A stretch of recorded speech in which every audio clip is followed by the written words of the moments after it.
My crab people, welcome back to the channel. You probably saw the title of the video and thought to yourself, what is loot waiting and what is NoScrub talking about? Well, have you ever wondered why that one time you picked up Zigzag Shot, you then suddenly saw it in every single chest and every single shop?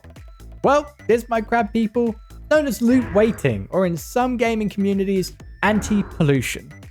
Simply put, loot waiting is when the loot in your inventory influences your future loot, or in general, the likelihood you are to see that loot again.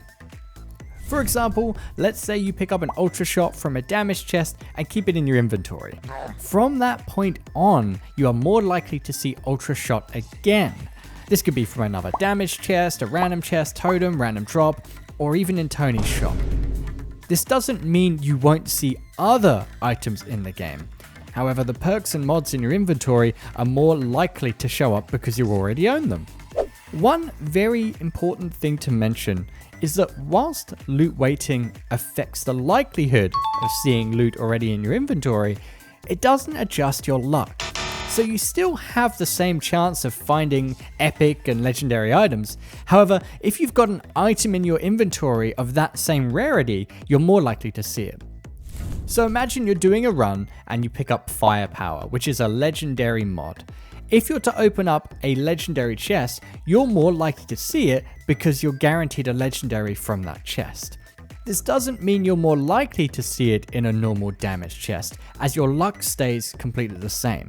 However, if you did get lucky and roll a legendary item from that damaged chest, it would more likely be Firepower than any other legendary. Now, you're probably sitting there scratching your head thinking, well, NoScrub, what is loot waiting going to do to help us? Well, my beautiful crab people, let me tell you. If you pick up a perk or mod that is super useful to your run, you now know that you're more likely to see it if you keep going for chests that usually contain it. For reference, this also includes the shop, so it's always best to hold on to those items that you want to find upgrades for and sell the ones that you don't want to see so you can ensure you don't get a bunch of garbage. This is the reason why I've always sold items on the island before the shop, because I want to get both the maximum amount of crystals and to make sure that I only see the things that I want to upgrade in Tony's shop. As an extra hot tip, random chests are also influenced by this loot waiting. So if none of the other portals look good, then just jump into a random one, as you'll have that potential for an upgrade.